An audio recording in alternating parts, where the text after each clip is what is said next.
Mula pertama saya ucapkan salam sejahtera bagi kita semua. Shalom. Biarlah pada saat siang hari ini kita kembali mau mendengar firman Tuhan. Ya, saat ini sebelumnya saya mengucapkan terima kasih kepada Bapak Gembala Pak Andi yang sudah memberikan kesempatan pada saat pagi hari ini untuk kami mau ya ataupun saya pribadi bisa melayani di tempat ini. Ya, nanti tanggal 29 Juni Pak Andi akan melayani di tempat saya. Itu jadwal perpan ya. Kali ini ya tugas saya dari PGPI untuk menyatakan bahwa GB Seraphim Ministry itu memang ada. Ya, adanya kenapa? Karena ada ibadah. Ya, saya sudah datang. Ya, jadi artinya tujuan saya memang ya sebenarnya bukan apa-apa, hanya mengetahui bahwa sekarang saya sudah tahu dan untuk dilaporkan ke Pemprov DKI bahwa memang benar ada ibadah di tempat ini. Ya, jadi puji Tuhan, nanti saya minta waktu Bapak Ibu Saudara kita foto bersama aja untuk menyatakan bahwa gereja ini memang ada dan sudah akan kami laporkan ke Pemprov DKI. Ya, jadi sekali lagi saya tidak punya tujuan apa-apa, saya hanya dari PGPI, Persekutuan Gereja-Gereja Pentakosta Indonesia, di bawah kami ada sinode-sinode. Ya, salah satunya GBI. Dari sinode GBI setiap gereja ya ada GBI Seraphim Ministry. Dan sekali lagi saya katakan memang ada ibadah, walaupun saya tahu memang ada ibadah sih. Cuma untuk memastikan kita akan foto bersama dan sama-sama kita akan memberikan laporan ini ke Pemprov DKI. Ya, saya gembala sidang di GPT Tanjung Priuk dan saya sudah melayani Tuhan sebagai gembala 18 tahun. Ya, sebenarnya mungkin saya sudah pernah saksikan di sini, saya tidak punya cita-cita mau jadi gembala sidang. Ya, karena susahnya bagaimana pelayanan dari papa saya, Pak Andi kenal papa saya, ya ya itulah jatuh bangunnya, saya tahu bagaimana keadaannya. Ya, kalau dulu kami makan waktu SD kami makan telur bagi 4, SMP bagi 2, SMA baru dapat 1 telur ya. Jadi semua proses. Karena janji firman Tuhan kita bukan menurun tapi kita semakin naik. Ya, sehingga kalau dipikir jadi hamba Tuhan memang tidak mudah. Untuk melayani itu tidak mudah. Banyak tantangan, banyak pergumulan, ya. Kadang-kala yang jadi persoalan bagaimana kita hidup. Ya, saya pernah bekerja sebagai koki, ya, dan itu ada gajinya. Ya, tapi kalau sekarang di kalangan Pantekosta, berapa gaji pendeta aliran Pantekosta? 30 hari. Ya, artinya ada berkat, ya itu kita nikmati. Ya, artinya selama kita bekerja sungguh-sungguh dalam Tuhan, maka kita yakin selalu ada berkat Tuhan ya ada di dalam kehidupan kita. Ya, jadi janji firman Tuhan itu tidak pernah berubah. Ya, bukan ekor tapi kepala, bukan menurun tapi semakin naik. Ya, jadi untuk itulah biarlah kita setia di dalam Tuhan. Apapun tantangan, apapun pergumulan kita, biarlah kita mau tetap setia. Ibadah kita melayani Tuhan harus dengan sungguh-sungguh.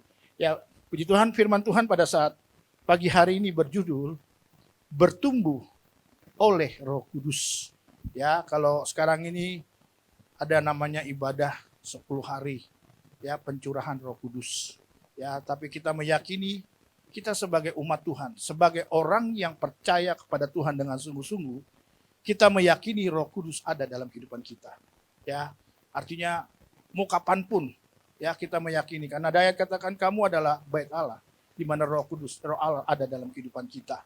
Selama kita percaya beriman kepada Tuhan dan dibaptis, maka kita yakin Roh Kudus ada dalam kehidupan kita. Ya, jadi artinya ya silakan, masing-masing punya cara, silakan. Tapi satu hal yang kita harus meyakini, selama kita beriman kepada Tuhan, selama kita percaya kepada Tuhan, ya dengan sungguh-sungguh, maka kita yakin Roh Kudus selalu ada di dalam kehidupan kita. Ya, kalau kita selalu percaya dan beriman pada Tuhan, bagaimana kita beriman? Ya, firman Tuhan katakan iman timbul dari kita mendengar firman Tuhan. Mendengar firman Tuhan saat kita datang beribadah kepada Tuhan. Ya, jadi intinya bagaimana kita mau beribadah kepada Tuhan. Ya, jadi artinya waktu yang Tuhan berikan, kesempatan yang Tuhan berikan, nafas hidup yang Tuhan berikan. Ya, jangan kita sia-siakan, tapi kita semakin sungguh-sungguh beribadah kepada Tuhan. Maka kita yakin Roh Kudus selalu ada di dalam kehidupan kita. Ya, saya tidak ini ya, tidak silakan aja. Tapi saya punya keyakinan melalui firman Tuhan bahwa Roh Kudus selama kita percaya sungguh-sungguh, dia ada di dalam kehidupan kita. Ya. Nah, kita akan baca dulu di dalam Galatia pasal yang kelima, ayat yang ke-25. Galatia pasal 5, saya akan bacakan buat kita semua. Jikalau kita hidup oleh Roh, baiklah hidup kita juga dipimpin oleh Roh. Ya. Jadi saya katakan bahwa kita meyakini selama kita percaya kepada Tuhan, Roh Kudus ada dalam kehidupan kita.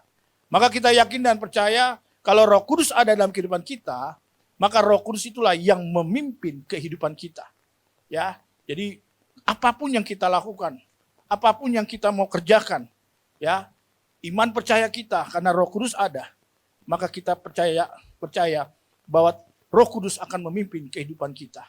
Ya, jadi biarlah dalam hidup ini, ya, kita mau belajar, ya, tidak hanya kita berkata-kata dalam bahasa roh, tapi biarlah kita mau belajar bagaimana kehidupan orang yang dipimpin oleh Roh Kudus. Jikalau kita hidup oleh Roh, baiklah hidup kita juga dipimpin oleh Roh. Nah, kita akan melihat ada beberapa poin bagaimana kehidupan orang yang dipimpin oleh Roh Kudus. Bagaimana kehidupan orang yang ada Roh Kudus di dalam kehidupan kita. Yang pertama dikatakan hidup sebagai pelaku firman Tuhan. Ya, hidup sebagai pelaku firman Tuhan. Jadi kalau kita mengatakan saya ada Roh Kudus, saya dipimpin oleh Roh Kudus, maka kita yakin dan percaya kehidupan kita sebagai pelaku, tidak hanya sebagai pendengar. Yakobus katakan, ya, tidak hanya kita sebagai pendengar, tapi biarlah kita menjadi pelaku firman Tuhan. Ya, jadi karena kita banyak mendengar firman Tuhan, maka kita menjadi pelaku firman Tuhan. Nah, kita akan baca di dalam Yeskiel pasal yang ke-36, ayat yang ke-27. Ya, kita akan melihat semuanya di dalam firman Tuhan. Yeskiel pasal yang ke-36, ayat yang ke-27. Demikian bunyi firman Tuhan. Rohku akan kuberikan diam di dalam batinmu. Ya, roh K-nya huruf besar. Roh Tuhan atau Roh Kudus akan Tuhan, K-nya juga huruf besar, akan Tuhan berikan diam di dalam batinmu. Jadi Roh Kudus itu bukan karena orang lain. Ya, kadang-kala ya boleh saja ya. Wah, kamu belum, sedikit lagi kamu dipenuhkan. Ya, siapa yang menentukan? Ya, kadang-kala waduh, kamu belum dipenuhkan Roh Kudus. Ya, tapi kita melihat di sini dikatakan Roh Kudus akan Tuhan berikan diam di dalam batinmu. Ya, jadi Roh Kudus itu karena Tuhan. Dan Tuhan akan membuat kamu hidup menurut segala ketetapanku dan tetap berpegang pada peraturan-peraturanku dan melakukannya. Ya. Jadi kadang-kala kita berpikir, ya, waktu kita mendengar firman Tuhan, kita katakan Tuhan, saya mau sungguh-sungguh melakukan setiap firman Tuhan. Ya. Tapi kalau kita punya Roh Kudus maka akan terjadi. Ya, tapi perbedaannya kalau kita belum dipenuhi dengan Roh Kudus, ya, yang terjadi di sini kelihatannya luar biasa. Pas keluar, ya, kan salah satu buah roh adalah kesabaran. Contoh, ya, pas keluar kita bawa kendaraan, kita bawa motor, ya, saya pun pernah terjadi demikian. Tidak ada kesabaran. Ya, artinya kadang-kala jengkel ngeliat orang kok tiba-tiba nyerobot. Ada satu ya cerita, ya, saya waktu habis doa berkat, habis melayani firman Tuhan. Jadi ada masalah jemaat. Jadi dia ribut sama yang di sana telepon. Dan itu dia nantangin mau ketemu gitu, ya. Artinya saya ditanya ke saya kan pas lagi ngobrol. Saya bilang jadiin aja, kita jadiin, ya. Mohon maaf, saya lahir dan besar di Tanjung Priuk. Jadi bawaannya ya masih, ya, nama juga kita manusia, hamba Tuhan masih manusia. Ya, saya habis doa berkat.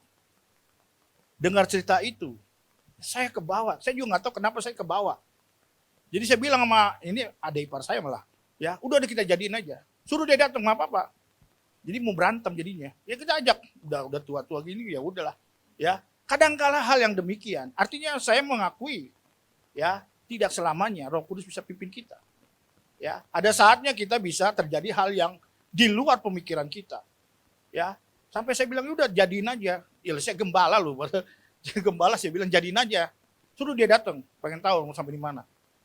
Ya, ya ini pengaruh. Jadi artinya selama kita masih menapak di bumi ini, kita masih banyak kekurangan. Ya, artinya kita perlu Roh Kudus yang memimpin kita. Maka sini dikatakan, ya saya ulangi, Rohku akan kuberikan diam di dalam batinmu dan aku akan membuat kamu hidup, ya. Jadi Tuhan yang membuat hidup kita menurut segala ketetapanku dan tetap berpegang pada peraturan-peraturanku dan melakukannya. Ya, ini pekerjaan Roh Kudus. Kita secara manusia nggak akan bisa. Ya, kadang-kala kita di gereja, ya, sepertinya suci banget. Ya, malaikat minder. Ya, malaikat minder karena kesuciannya, luar biasa. Tapi di luar kelakuannya berubah. Setan ngamuk. Karena apa? Melebihi kelakuannya setan. Bisa bayangkan, ya. Jadi kadang-kala kita tidak habis pikir, di dalam kita luar biasa, dipandang orang luar biasa. Saking sucinya malaikat aja minder, ya. Tapi di luar kelakuannya, ya, bukan lagi contoh sebagai pelaku firman Tuhan, ya, tapi melebihi setan. Setan sampai ngamuk, dia bilang, kelakuan gua kok dikalahin sama ini manusia, ya. Jadi ini yang kita harus jaga dalam kehidupan kita, ya. Jadi untuk kita meyakini bahwa Roh Kudus yang membuat kita menjadi pelaku firman Tuhan. Yang kedua, ya, hidup selalu ada kekuatan dari Tuhan. Ya. Yang kedua ini bagaimana Roh Kudus membuat kita selalu ada kekuatan. Kita akan baca dulu dalam Roma pasal 8. Roma pasal 8 ayat 26 sampai dengan 27. Saya akan bacakan demikian bunyi firman Tuhan. Demikian juga Roh membantu kita dalam kelemahan kita. Ya, Roh R-nya udah besar. Demikian juga Roh Kudus membantu kita dalam kelemahan kita. Jadi artinya kita meyakini bahwa Roh Kudus adalah kekuatan. Ya, tidak hanya firman Tuhan. Di dalam Roma juga katakan, ya, Injil adalah kekuatan Allah. Tapi kita meyakini di sini bahwa Roh Kudus juga adalah kekuatan bagi kehidupan kita pada waktu kita mengalami kelemahan. Ya, artinya kehidupan manusia tidak selamanya kuat. Ya, kehidupan manusia seperti lingkaran. Ada saatnya di atas, ada saatnya di bawah. Ya, tinggal tergantung lamaan di mana, di atas atau di bawah. Ya, kalau lamaan di bawah, wah parah kita. Ya. Nah, kadang-kadang kita diperhadapkan demikian. Kadang-kadang kita berpikir, Tuhan, saya ini kan sudah melayani song leader, musik, ya, dan lain sebagainya. Ya, saya sudah ibadah, saya setiap waktu saya siap beribadah kepada Tuhan. Tetapi kenapa sih kita harus diperhadapkan dengan pergumulan, dengan persoalan, dengan sakit penyakit? Ya, kadang-kala kita mulai goyah, kadang-kala kita mulai bersungut-sungut, kadang-kala kita mulai menyalahkan Tuhan. Ya, karena kita punya alasan, saya udah melayani, saya sudah beribadah kepada Tuhan. Ya. Nah, ini yang kita harus sadari, padahal kita harus tahu demikian juga Roh membantu kita dalam kelemahan kita, sebab kita tidak tahu bagaimana sebenarnya harus berdoa. Tetapi Roh sendiri berdoa untuk kita kepada Allah dengan keluhan-keluhan yang tidak terucapkan. Ya. Jadi kalau kita mengalami pergumulan, mengalami persoalan, biarlah kita mau serahkan ke dalam tangan Tuhan. Ya, kadang-kala kita mungkin persoalan itu berat banget sehingga kita nggak tahu mau bagaimana lagi. Ya, yang penting selalu ada ucapan syukur pada Tuhan. Ya, mengucap syukur tidak hanya kita bertambah usia, ya, ibadah, ucapan syukur, kita dapat rumah, itu nggak salah. Ya, tapi bagaimana di dalam persoalan, di dalam pergumulan, kita mau tetap mengucap syukur pada Tuhan. Karena firman Tuhan juga jelas, ya, menyatakan bagi kita semua, ya, bahwa ada ayat katakan, mengikut Tuhan harus pikul salib, menyangkal diri dan mengikut Tuhan. Ya, untuk masuk dalam kerajaan surga, kita harus mengalami aniaya. Orang yang beribadah kepada Tuhan, ya, akan mengalami sengsara. Itu firman Tuhan jelas tertulis untuk kita semua. Jadi artinya biarpun tantangan apapun, biarpun pergumulan apapun, selama Roh Kudus ada dalam kehidupan kita, maka kita mampu menghadapi setiap tantangan. Ya, firman Tuhan juga katakan, sekalipun aku berjalan di dalam lembah kekelaman, aku tidak takut bahaya.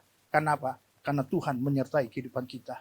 Ya, dan ada lagi ayat katakan, ya, pencobaan yang kita hadapi, pencobaan biasa yang tidak melebihi kekuatan kita. Tetapi Tuhan setia, apa dikatakan, memberikan jalan keluar bagi kehidupan kita. Ya, jadi kita meyakini firman Tuhan itu akan teringat, ya, oleh karena apa? Pekerjaan Roh Kudus. Ya, saat ini memang saya juga di gereja kami mengalami, ya, 3 orang jemaat mengalami sakit yang memang bukan main-main, ya. Yang satu kanker payudara. Ini teman saya dari sekolah minggu. Teman saya remaja pemuda, ya, sampai sekarang. Terus ada lagi yang pelayan, yang kalau Pak Andi mungkin tahu, yang selalu pimpin pujian itu, song leader, dia juga mengalami sakit. Sakitnya nggak main-main, kanker usus, ya. Terus yang satu lagi istri hamba Tuhan yang membantu pelayanan juga, ya, mengalami harus masuk dalam cuci darah, ya. Artinya secara logika ini semua bahasa ininya ya agak berat, tapi semua pelayan Tuhan, ya. Ini yang kadang-kala juga saya juga berpikir, Tuhan kenapa? Tapi sinilah kita mau belajar mengucap syukur kepada Tuhan. Ya, kita meyakini bahwa Injil adalah kekuatan Allah. Kita meyakini bahwa Roh Kudus membantu kita di saat kita lemah. Ya, dan ini kita harus yakini, ya, dalam kehidupan kita. Saya juga sudah, ya, kita adakan doa bersama. Kami punya menara doa untuk mendoakan semua, ya, hamba-hamba Tuhan ini, ya. Jadi ya kita jalani aja lah. Ya, jadi biarlah kita mau belajar dalam hidup ini bahwa selalu ada kekuatan yang Tuhan berikan. Roh Kudus itulah kekuatan kita. Yang kadang-kala udah tuh, aduh Tuhan nggak tahu mau bagaimana. Udah nggak tahu mau bergerak bagaimana. Ya kadang-kala keluar dalam pikiran kita, Tuhan saya ini udah ibadah. Semua jam ibadah saya datengin. Saya sudah melayani Tuhan, tapi kenapa saya harus mengalami ini? Kenapa saya harus mengalami pencobaan yang berat ini? Mengapa saya harus mengalami sakit penyakit yang berat ini? Ya, tapi kita mau melihat, disitulah Tuhan akan memberikan, ya, bagaimana kesembuhan yang sempurna dalam kehidupan semua hamba-hamba Tuhan, semua umat Tuhan, jemaat Tuhan. Ya, jadi biarlah kita mau tetap kuat di dalam Tuhan karena Roh Kudus sebagai kekuatan di dalam kehidupan kita. Yang ketiga, ya, hidup di dalam penyertaan Tuhan. Ya, jadi kita mendapatkan kekuatan, maka kita mampu berjalan di dalam dunia yang gelap ini, berjalan menghadapi setiap tantangan, ya. Dan kita akan baca di dalam Hagai pasal yang kedua. Kita akan buktikan semua di dalam firman Tuhan, ya. Hagai pasal yang kedua ayat 5 sampai dengan 6.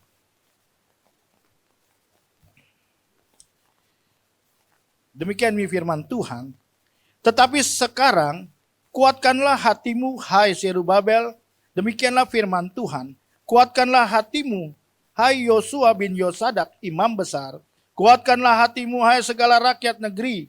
Demikianlah firman Tuhan, bekerjalah sebab aku ini, kayaknya huruf besar, sebab Tuhan ini menyertai kamu. Demikianlah firman Tuhan semesta alam.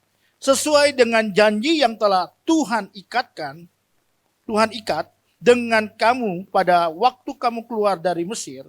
Dan rohku tetap tinggal di tengah-tengahmu, janganlah takut. Kalau kita meyakini Roh Kudus ada dalam kehidupan kita, janganlah takut.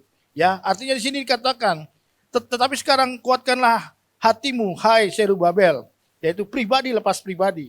Ya, kita semua, ya, pribadi lepas pribadi. Demikian firman Tuhan, kuatkanlah hatimu, hai Yosua bin Yosadak, imam besar, pelayan-pelayan Tuhan.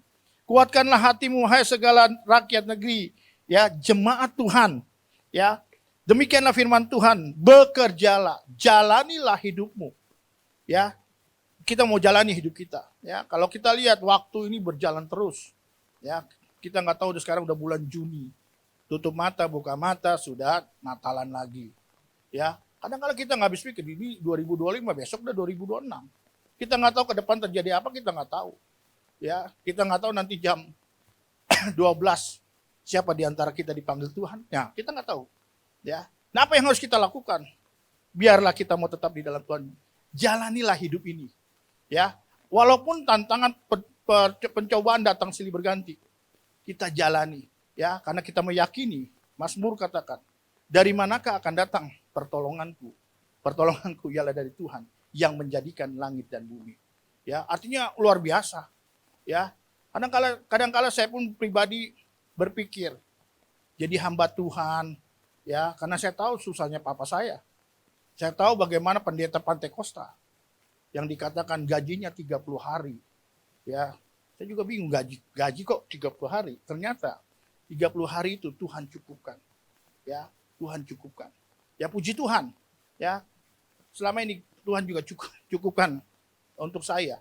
Ya, sehingga kadang-kala yang tadinya saya berpikir, aduh, karena kakak saya sudah dipanggil Tuhan, harusnya kakak saya yang menggantikan papa saya.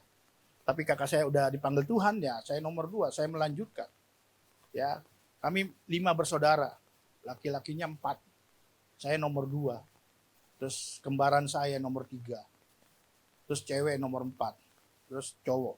Ya, yang bungsu bilang, ingat urutan. Ya, jadi siapa yang ini ya urutan. Satu nggak ada ya nomor 2 dong naik. Saya bilang, aduh, ya artinya papa saya tidak pernah maksain bahwa nanti habis SMA masuk sekolah teologi ya atau sekolah Alkitab. Ya, tapi bukan itu. Kamu mau kuliah di mana? Ya, puji Tuhan kami semua kuliah. Ya, dan puji Tuhan selesai. Ya, cuma D3 saya, yang lainnya S1 udah, nggak ada gelar. Kita cuma AMD PAR, Ahli Madya Pariwisata, karena saya sekolah di pariwisata, ya Syahid, ya ambil pariwisata.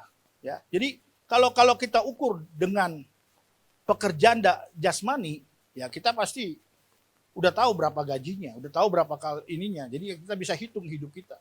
Tapi kalau kita melayani Tuhan, memang kita nggak tahu bagaimana. Tapi kembali lagi, ya bahwa Tuhan menyertai kehidupan kita.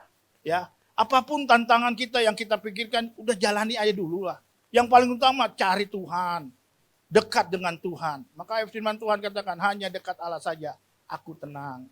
Ya, karena kadang-kala kalau kita pikirkan masalah persoalan kita, nggak mampu kita. Ya, biarlah kita mau belajar berharap kepada Tuhan.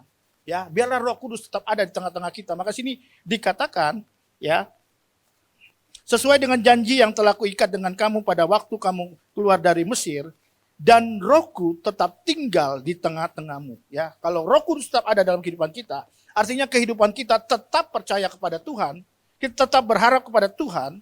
Ya, maka dikatakan janganlah takut. Ya, janganlah takut.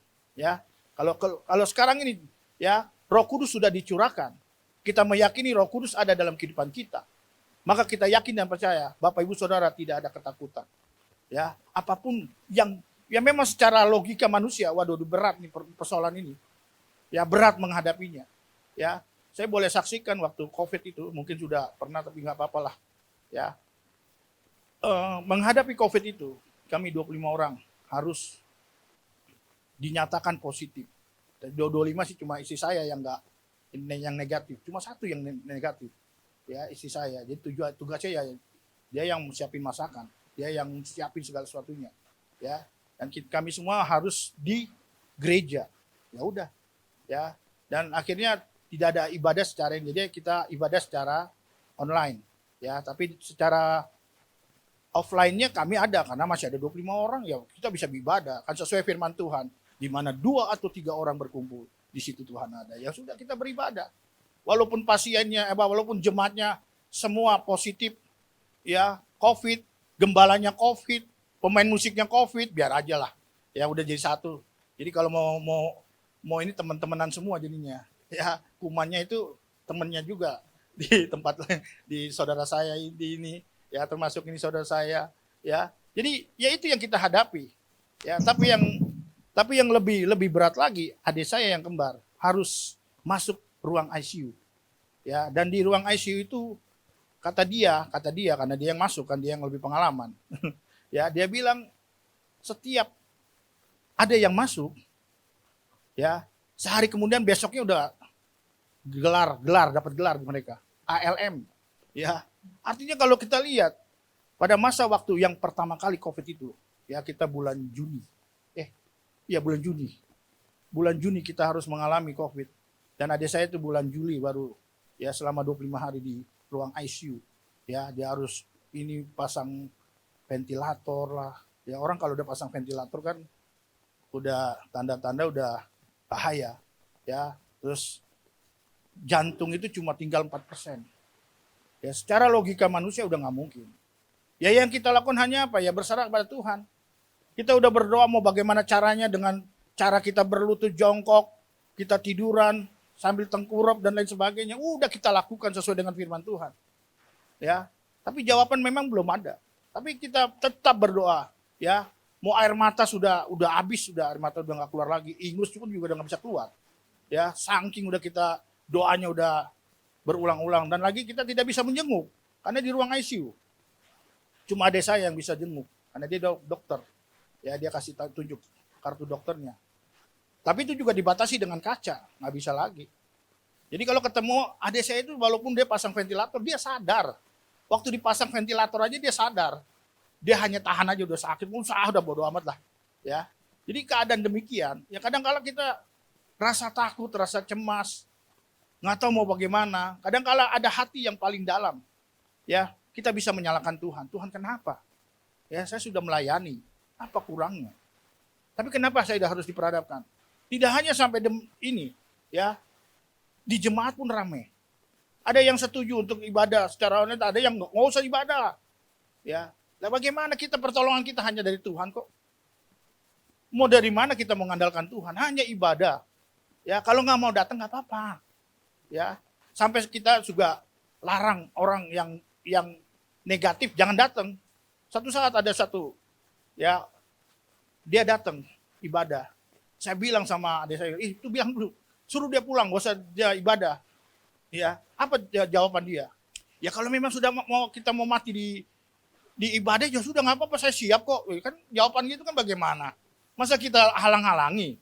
Ya, udah nggak apa-apa saya mati di gereja ini, kan repot saya juga, ya kan? Tapi itulah ya, yang ini yang kita mau merasakan bahwa penyertaan Tuhan itu sangat luar biasa. Ya, jadi jangan kita takut. Ya, kalau kita meyakini Roh Kudus ada dalam kehidupan kita, ya, maka kita yakin, ya, selalu ada pertolongan dari Tuhan. Yang terakhir, ya, tidak hidup sebagai pemecah belah.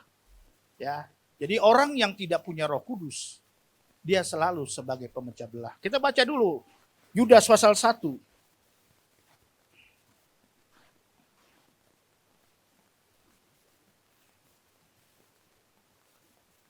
Ayat 18 sampai dengan 19.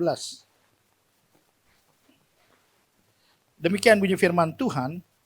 Sebab mereka telah mengatakan kepada kamu, menjelang akhir zaman akan tampil pengejek-pengejek yang akan hidup menurut hawa nafsu kefasikan mereka.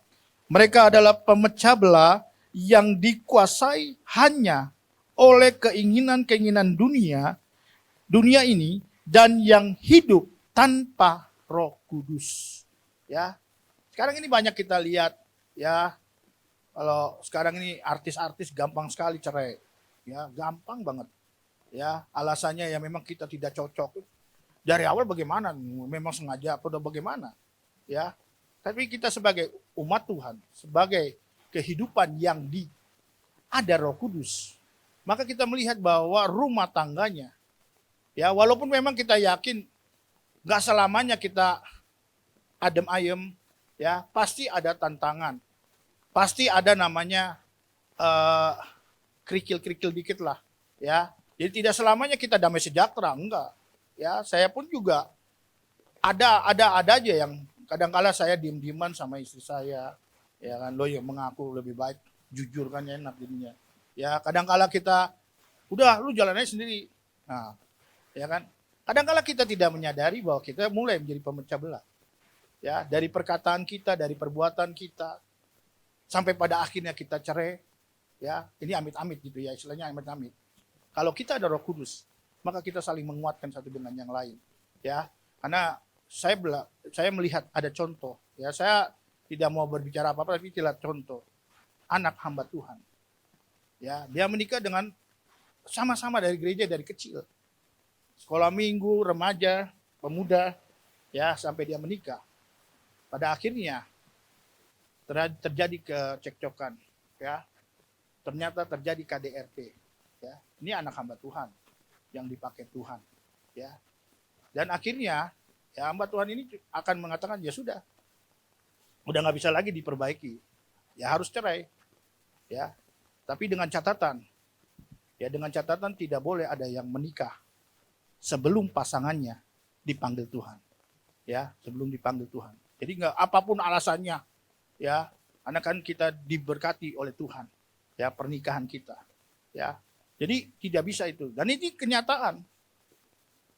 Dan anak ini memang dia pelayan Tuhan juga, tapi kenyataannya demikian.